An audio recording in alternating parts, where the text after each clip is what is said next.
Jeremy, you've made some changes to the apps. Why don't you take us through what you've been up to? Thanks, Pauline. Yes, I will. I have been working behind the scenes at just trying to improve some bits and pieces for the web apps lately. Firstly, I'm going to show you something that users will have noticed, which is this new button. So I've just loaded up the Online Stones app. I know a number of you use that one a lot. So this button here, if I click on it, takes you down to this section down here. And what you do is you can click this button and it will generate a temporary link that will last for 1 hour that you can then send to your client. And I'll explain why that might be useful in just a moment. But let me demonstrate how that works. So I'm going to click that button.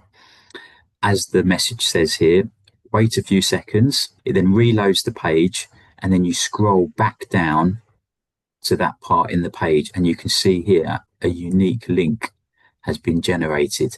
So I can either highlight it like so and copy it, or I can just click this button, copy link.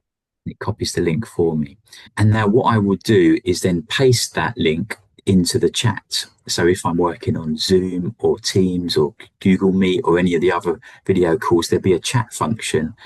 And I'll just open up that, paste that link that I've just copied into that chat function, and your client will then be able to click that link and it will load, basically give them this page, which as you can see says temporary access. This login will last for 1 hour and the client then has full use of the app basically for 1 hour. Now, why, you say, would this be useful? Why well, would there's a, this be useful, Jeremy? well, there's a couple of reasons why we've done this. So the first reason is because some video call systems, Google Meet, is becoming very, very popular, I'm aware, amongst counsellors because it's completely free and it does everything you want it to do, but it doesn't allow you to take remote control Ah, of the other screen. okay.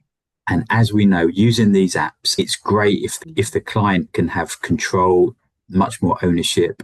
They can actually implement everything themselves. So without that option in Google Meet, you're a bit stuck.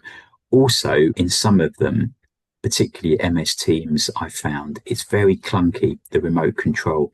Zoom actually is pretty good, but some of the others, it's a bit clunky. There's a bit of a lag, just isn't very easy for the client to take control of the screen. This bypasses that completely. The client can then load it in their browser and then they then share their screen with their therapist, their counsellor. The counsellor can see what's going on, but the client themselves is controlling it from their side. One other thing that we know is being very much asked for by all of our users is the ability to load and save across all of the apps. We started with the core needs in families because I might be wrong in thinking this, but I believe that this is the one that would benefit most from a load save feature because it's such a good app. It's such a big app. We've heard people taking multiple sessions just going through the cards. So now you will see in the core needs in families, let's start with core needs in childhood. You will see down in the bottom left a load and a save Oh, button. brilliant. I'm just going to demonstrate how that would work. So if I was to put cards into the boxes, I'm doing this in no particular order. I'm just really demonstrating the mechanics of it at this point. There we go. And then I would hit the save button. And I'm just going to call this test. What I would recommend when you're using this is to actually make a note if it's an adult or child. I think probably the date that you are Probably the doing it date. is a good idea to put in as well. Yeah, something like that as well. Maybe the initials. Of the client, yeah. Yes, Yeah. however you would want to do that. Hit save, Mhm. and that saves the file. Make a mental note of where those cards are. So I'm going to refresh the browser just to prove that it works. I'm going to click on the core needs in childhood, and I'm going to click on load.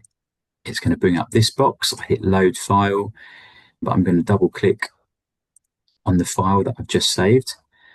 And lo and behold, there we go. Those 4 cards have then reappeared. And I'm going to take myself back into full screen mode, which makes it a bit easier to see. And off we go.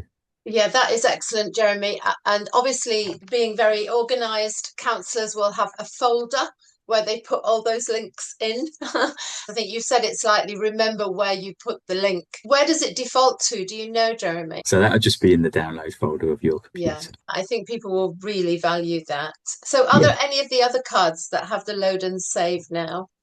No, so we're working on roles played in family and roles played in anger. They will be done very soon. So I don't want to put a time scale on that, Mm. but very, very close now to having both of those ready as well. And any new ones will automatically have the Yeah, load and save now. The newer apps already have it. yeah, Brilliant. yeah. Does it apply to the freebies like the Wheel of Life and Erickson's Life Stages? Do they have It, the load and save? with the snapshot function, the screenshot function with the Wheel of Life and Mm, Ericsson's, in effect, capture everything you need. But mm. maybe I'm wrong in that. We'd love to hear from people who are using these apps regularly, whether this would be beneficial, what things would they like to see improved. Yeah. Perfect. Thank you, Jeremy. That's really good news. And thank you for continuing to upgrade the apps and responding to people's requests. So please be sure to let Jeremy know using the feedback button what you would like as we move forward with these and with all new apps. Thank you, Jeremy, so much.